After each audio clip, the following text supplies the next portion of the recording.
নমস্কার, আমি রূপালী নতুন আরেকটি ব্লগে অনেক স্বাগত। কেমন আছেন আপনারা? যে যেখানে আছেন আশা করি সকলেই ভালো আছেন। এতদিন রুটি করি নাই। কিসের জন্য ওটা তো সবাই জানো। গ্যাসের জন্য আমি রুটি করিনি। তো গ্যাস শেষ হয়ে গেলে পরে কষ্ট হয়ে যাবে। তার জন্য আমি রুটি করা বন্ধ করে দিয়েছিলাম। আর যেহেতু ঘরে সবাই আছে, ঘরে থাকলে সবাই ভাত দিয়ে দিই আমি। সিদ্ধ ভাত করে দিই, নাহলে কিছু থাকলেও দিয়ে দিই আরও। তো ঘরে আজকে সবাই আছে, তো ভাবলাম কি না রুটি দুটা করে দিই। কবে থেকে রুটি করা হচ্ছে না, ছেলেটা রুটি ভীষণ ভালোবাসে। ওর জন্য একটু বেশি করে বানিয়ে রেখে দিই।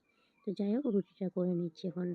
তো ওকে বলেছি, দাঁড়া আমি রুটি দুটা ভেজে নিই, ভেজে তোমাকে আগে দিয়ে দিব, ভাত বাকি পরে সবাইকে দিব। যেহেতু এখন বেলা হয়ে গেছে, 7:30 বেজে পার হয়েছে, 8টা বাজতে নিয়েছে। তো বলছে আমাকে চায়ের মানে ও দোকান খোলার সাথে সাথে না ওর চা লাগে, মানে দোকান খুললে পূজা পাঠ দেওয়া হয়ে গেলে তখন চা লাগে তোমাদের ভাইয়ের। তো যাই বলো, ওকে আগে আমি ওই চাটা দিয়ে আসবো।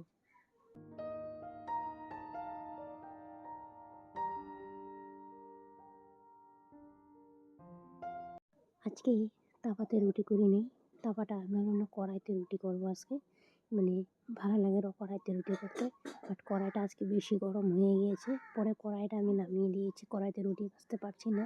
যেহেতু ছোটো কড়াই, বড় কড়াই হলে সুন্দরভাবে ভাজা হতো। তো বড় কড়াইটা না বসিয়ে ছোটো কড়াইটা বসিয়ে দিয়েছিলাম। এটাই ভুল করেছি। একটু ভুলের গতিকে আজকে রুটিগুলো একটু জলে গিয়েছে। তো যাই হোক, ওকে আমি চাটা দিয়ে এসে দেখছি আমি তাওয়া আবারও বসিয়ে দিয়েছি। তাওয়াটা বসিয়ে তারপরে রুটি ভরছি। আর কড়াইটা আমি নামিয়ে দিচ্ছি। কড়াইটাতে অল্প ভাত ফ্রাই করে দিয়ে দিব। ও তো ডিউটি যাবে আজকে। তো বললাম কি না ভাতটা ফ্রাই করে দিয়ে দেবো ওইটার মধ্যে। তো রেখে দিয়েছি নামিয়ে। এমনি তো কড়াইটা ধুতেই হবে, মানে ভাতটা ভেজে নিই তারপরে ধুয়ে নেব। তো যাই হোক, এখানে রুটি করা হয়ে গেছে, মাকেও দিয়ে দিয়েছি। এখন আমিও নিয়ে নেব, খেতে বসে পড়বো। তো যাই হোক, পাশের বিছানাটা তুলবো, চাটা খেয়ে নিয়ে আগে এগুলো সাইড করে নিই। আমার না বিছানাতে বসে সুন্দরভাবে হাইট করে চা খেতে খুব ভালো লাগে। যেহেতু আমাদের ঘরে ডাইনিং টেবিল আছে, বাট পাততে ওরকম সুবিধা নেই, জায়গা বাসা ওরকম কম, তো মানে ঘরটা ছোটো, তার জন্য ডাইনিং টেবিলটা পাততে পারি না আমি। তো আমি সুন্দরভাবে বিছানাতে বসে নিয়েছি আসন কেটে। তো একটু সুন্দরভাবে চাটা খেয়ে নিচ্ছি। চাটা খেয়ে তারপরে বিছানা তুলে যাইবো, বাইরে অনেক কাজ আছে।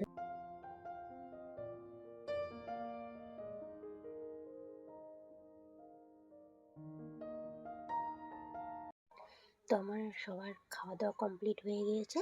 এখন মা যাবে ডিউটি, আর আমি আমার ডিউটি করছি। তো ঘরে এখন কেউ নেই, আর যেহেতু ঘরের কাজ বাজ শেয়ার করতে পারছি না, গাছের বিছানা তুলে নিয়েছি, কেন শেয়ার করতে পারছি না জানোই, তোমাদেরকে তো বলেছি। আর ভালো লাগে না ওভাবে শেয়ার করতে। তো ঘরটা হলে পরে তোমাদের বড় ঘরের কাজকর্ম শেয়ার করবো। সকালে ব্যস্ত রুটিন, সকাল থেকে 10টা এক নিঃশ্বাসে চলতে থাকে সংসারের কাজ। স্নান সেরে রান্নাঘরে ঢুকে পড়েছি। তো এখানে ঝাড়ু দিচ্ছি, দেখতে পাচ্ছ আমাদের বেড়াটার কী অবস্থা। সবখানে কাপড় ঝুলিয়ে আছে, এদিকে সাইকেল। বাড়িটাতে যেহেতু ছোটোমোটো জায়গা বাসা ওরকম নেই, তো রাখবো জিনিস এভাবে ছিঁড়ে ছিটিয়ে আছে, এলোমেলো হয়ে আছে।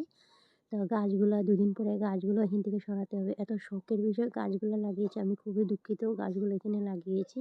যেহেতু এখন গাছগুলো নষ্ট হয়ে যাবে, ভীষণ কষ্ট লাগছে আমার। এত কষ্ট করে আমি ঘর থেকে বয়ে এনেছিলাম।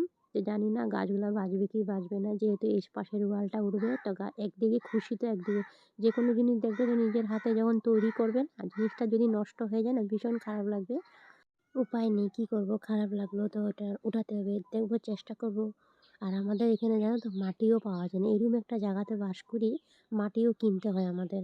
তো মাটি যেয়ে অল্প স্বল্প জোগাড় করে গোবর দিয়ে তো গাছগুলো বাঁচিয়ে তুলবো। তো জানি না এখান থেকে অতদিন আছে অতদিন থাকে জায়গাটা, তো দেখলে মানে খারাপ লাগে, এত কষ্ট করে বড় হয়েছে জিনিসগুলো। ঘর থেকে এনেছিলাম, মানে আমি যেখানে আমার বাপের বাড়ির থেকে এনেছিলাম।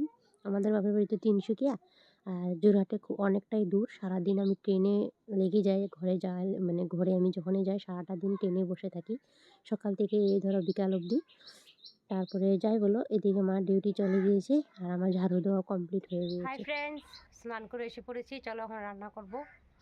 12:30 বেজে গেছে। ভিডিও আপলোড দিয়ে আমি গিয়েছিলাম স্নানে, তো ঝাড়ু দিয়ে স্নান করতে চলে গিয়েছিলাম। তো চলো রান্নাটা সেরে নিই। আমি সবজি উবজি কেটে রেডি করে ধুয়ে দিয়েছিলাম। এখানে বেগুন, ছিম, আলু ভাজা কেটে নিয়েছি, বটি করব। আর এখানে ঝিঙ্গে আলু তরকারি করবো। ঝিঙ্গাটা ধোয়া হয়নি, কেটে কুটে রেখে দিয়ে চলে, অনেকটা বেলা হয়ে গেছিলো তো সকালটা কেটে রেখে দিয়েছিলাম। আর এখানে ছেলের জন্য আলু ভাজি, ও আলু ভাজি খাবে কি বলছিল। আজকে আলুর চোকলা চুলি নিয়ে, দেখতে পাচ্ছ আমি আলুগুলো সুন্দর করে ধুয়ে নিয়েছিলাম। এভাবে কালি জিরা ফোড়নে বা মেথি সম্বার দিয়ে আলু ভাজা করে খেয়ে দেখো, খুব ভালো লাগবে খেতে। আর এখানে ডালটা চাপিয়ে রেখে গিয়েছিলাম কম স্টিম দিয়ে। আর এখানে একটা আতা ফল গাছ থেকে পেরেছিল, কিছুটা কেটেছি, দেখো দেখতে পাচ্ছ।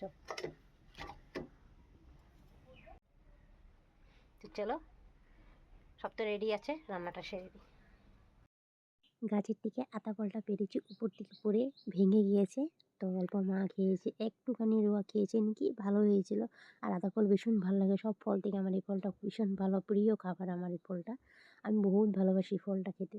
তো যাই, অনেকে পছন্দ করে না, অনেকে আবার পছন্দ করে। আর এই ফলটা না পাওয়াও যায় না সবখানে, অ্যাভেলেবেল পাওয়া যায় না। তো যাই বলো, এই মাসেই পাওয়া যায় ফলটা। তো যাই করো, আমার এখানে আলু ভাজা কমপ্লিট হয়ে গেছে। আলু ভাজা নামিয়ে নিয়েছি, দেখতে পাচ্ছ। অল্প একটু করে নামিয়েছি, তো যেহেতু খাবে। আর আমাদের ঘরে কেউ আলু ভাজা খেতে পছন্দ করে না, আমি একটু ভালোবাসি আর আমার ছেলে ভালোবাসে। আর এই যে এখানে আরেকটা ভাজা করছি, বেগুন, আলু আর ছিম, 3টা মিলিয়ে একটা বটি করে নিচ্ছি। এটা রাত্রেও হয়ে যাবে, আমি একবারেই রান্না করে রেখে দিচ্ছি, যেহেতু ও ডিউটি চলে গিয়েছে তোমাদের ভাই।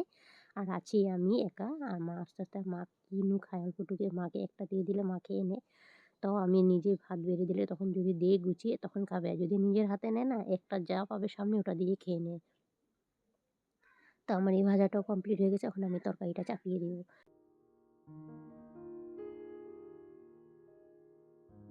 আর জানো তো, ঝিঙে তরকারিটা বানিয়েছিলাম না, ঝিঙে তরকারিটা তিতে হয়ে গিয়েছিলো। আমি যখন কেটেছিলাম সবজিটা, মুখে দিতে লাগছিলো আগে, আর মুখে না দিয়ে কেটে দিয়েছি। তো তরকারিটা না ভীষণ তিতা হয়ে গেছিলো, একটা ঝিঙ্গা তিতা ছিল মনে হয়, তার জন্য তিতা হয়ে গেছিলো। যাই হোক, খেতে দারুণ হয়েছিল। নিরামিষে বানিয়েছিলাম, কালি জিরা সম্বাস দিয়েছিলাম, আর কোনো সম্বাস দিইনি। আর আমি, ছেলেটা আজকে পূজা করেছে, হঠাৎ সকালবেলা স্নান সেরে নিয়েছে ও। তো লাড্ডু এনেছে নাকি, বুন্দিয়ার লাড্ডু এনেছে। আজকে তো হনুমান জয়ন্তী, হনুমান জয়ন্তী আমি কোনোদিন ওকে দেখিনি, প্রথমবার দেখলাম এরকম। তো যাই হোক, ও পড়ছে যখন করো, মনে চাইছে আরও।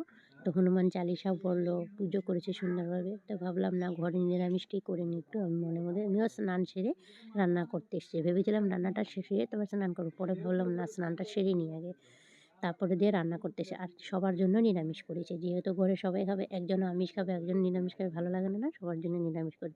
তো বন্ধুরা, আজকের ভিডিওর কোনো অংশ যদি কিচ্ছু ভালো লেগে থাকে, তো প্লিজ ভিডিওটা লাইক দিয়ে কন্টিনিউ করো। একটা অনুরোধ রইল, প্লিজ চ্যানেলটা সাবস্ক্রাইব করে পাশে থেকো তোমরা, তোমাদের ভালোবাসা একটু এগিয়ে যেতে চাই। যারা অলমোস্ট এগুলো কাজ করেছে, তোমাদেরকে অসংখ্য অসংখ্য ধন্যবাদ। তো বন্ধুরা, যে দেখছো দূরে কাছে, যে যেখান থেকে দেখছো, প্লিজ ভিডিওটা লাইক দিয়ে কন্টিনিউ করে দাও। আর কেমন হয়েছে কমেন্ট সেকশানে জানাবে। তো ভিডিওর আমার শেষ এন্ডিংয়ে এসে পড়েছি। সবাই ভালো থেকো, সুস্থ থেকো। আগামীকালে আরেকটা ভিডিও নিয়ে জলদি চলে আসবো, পরবর্তীকালে। তো দেখো, আমার তরকারি অলমোস্ট হয়ে গিয়েছে। আমাদের ঘরে একটা জিনিস খুব ভালো লাগে জানো, তরকারি তুমি যাই রান্না করে দাও সেটাই খেয়ে নেয়, এটাই ভালো লাগে। তো দেখো, আমার তরকারি হয়ে গিয়েছে, মানে নাক নেই। সবাই ভালো থেকো, সুস্থ থেকো, আবার দেখা হবে। Thanks for watching.